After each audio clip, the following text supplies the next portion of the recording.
Good morning, students. Last time we had done up till differences between arteries and veins. Today we are going to do the functions of blood. Blood is a liquid connective tissue performing following functions. Number 1, blood carries oxygen from the lungs to the different parts of the body and removes carbon dioxide from the body cells. So, blood is the one which carries oxygen from the lungs to different parts of the body. Not directly, of course. First, the blood from the lungs is brought to the heart, and then heart pumps it to the different parts of the body. And even blood removes carbon dioxide from the body cells, because the carbon dioxide which is produced as a result of respiration in the cells of the body, that carbon dioxide is picked up by the blood and is carried into the heart, and from heart it is oxygenated, sent to the lungs for oxygenation again. Next is blood carries digested food from the intestine to all parts of the body. The food which is digested is absorbed by the walls of the intestine, and the walls of the intestine, that is villi, are richly supplied with blood vessels. So the food diffuses into the blood, and the blood then carries it to the different parts of the body. Next is blood contains WBCs which protect the body from diseases. Even blood has WBCs in it, and these WBCs help in protecting the body against diseases. Then blood carries hormones from the endocrine glands to the different organs of the body. We had done endocrine system. In that we had done that the blood, the secretion from the endocrine glands, that is hormones secreted by the endocrine glands, are directly poured into the bloodstream, and it is the blood which carries it to the concerned organ. Next, blood carries the waste product called urea from the liver to the kidneys for excretion in the form of urine. So it is the blood which carries the waste from the liver to the kidneys, and then kidneys are the ones which help in the formation of urine and removal of this urea. Next is blood regulates body temperature. Even the temperature of the body is regulated by blood. It is maintained by blood. Then blood contains platelets which form a clot around wound, thus preventing blood loss. In the beginning of the lesson, when we did the composition of blood, I had told you that it is the blood platelets or the thrombocytes which help in the clotting of blood and thus prevent the loss of blood whenever injury occurs. So these are the functions of blood. Next we come over to the heart. And the human heart is about the size of a clenched fist. You know what is clenched fist? Your closed mutti. It is a muscular organ that rhythmically contracts to force the blood around the body of the organism. So it is about the size of a closed fist, and it is a muscular organ which contracts and relaxes to force the blood around the body of the organism. And the circulation of the blood is initiated. It is started by the heart, which lies in between the lungs and is slightly towards the left side. Actually, the heart lies between the lungs in the middle. Only the lower pointed end of the heart, it's pointed towards the left, That is why we feel the heartbeat towards the left. Then this heart, it is enclosed in a double membrane called pericardium. So it is protected by a double layered membrane called pericardium, and it is formed of 4 chambers. It has 4 chambers. The anterior chambers which receive blood are called auricles, and the posterior distributing chambers are called ventricles. And in between these chambers are present door-like walls which allow the blood to flow in one direction only. That is, from the auricles to the ventricles. And the reverse flow of blood is prevented. So children, this is the diagram of heart. Just now I've told you the 2 anterior chambers are called the auricles, the right auricle and the left auricle. And the posterior chambers are called the right ventricle and the left ventricle.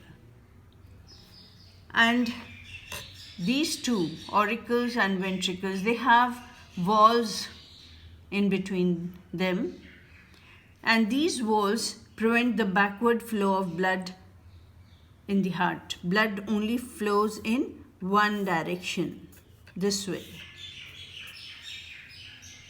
Backward flow of blood is prevented by these walls.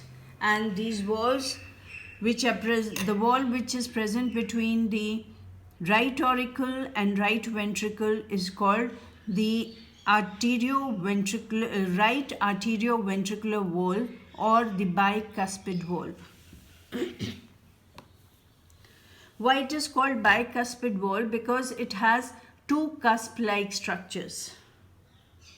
And these 2 cusp-like structures, they open up when the blood when these right auricle contracts, they open up and the backward flow of blood is prevented into the auricles.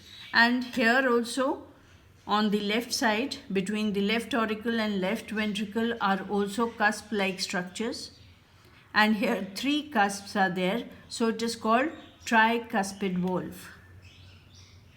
So bicuspid valve between the right auricle and right ventricle, and tricuspid valve between the left auricle and left ventricle. And from the left ventricle arises a blood vessel called pulmonary artery, which carries the blood to the lungs for oxygenation. And at the base of this pulmonary artery are also valves, and they are called the pulmonary semilunar valve. This one is called pulmonary semilunar valve. It prevents the backward flow of blood from the pulmonary artery into the right ventricle. And this vessel helps in carrying the deoxygenated blood from the heart to the lungs. And there is a vessel called aorta which arises from the left ventricle, and it carries the oxygenated blood to all the parts of the body. And at the base of the aorta also lie valves which prevent the backward flow of blood into the heart, and these are called aortic. This valve is called aortic semilunar valve. So 4 chambers are there in the heart: right auricle, left auricle, right ventricle, left ventricle. And the walls of the auricles, they are thin, and those of ventricles are thick. And in between the right auricle and right ventricle lies a valve which is called bicuspid valve. And in between the left auricle and left ventricle lies a valve which is called tricuspid valve.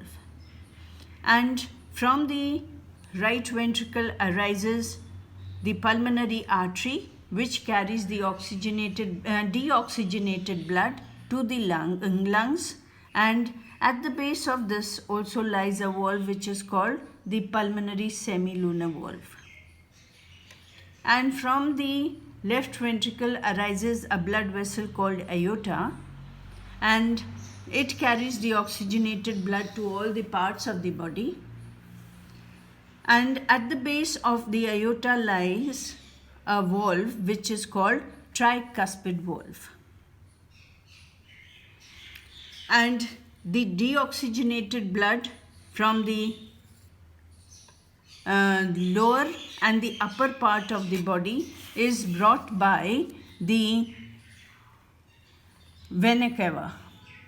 And the vena cavas, they bring the blood from the anterior and the posterior part of the body. And next, here about the valves is written. Next we come over to the heartbeat. In the heart cycle of a man, there are two sounds which can be heard. So two sounds are heard. These sounds are the diastole and the systole. Diastole is the brief period in the heart cycle when both the arteria and the ventricles are relaxed. So diastole is a phase in which the auricles or the arteria and the ventricles, they are relaxed, and the heart refills with the blood from the veins.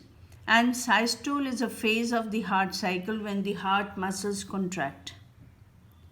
And diastole and systole produce an unmistakable two-tone sound which is easily heard through an instrument called stethoscope. We can hear the heartbeat with the help of stethoscope. We can hear the sound lub and dub.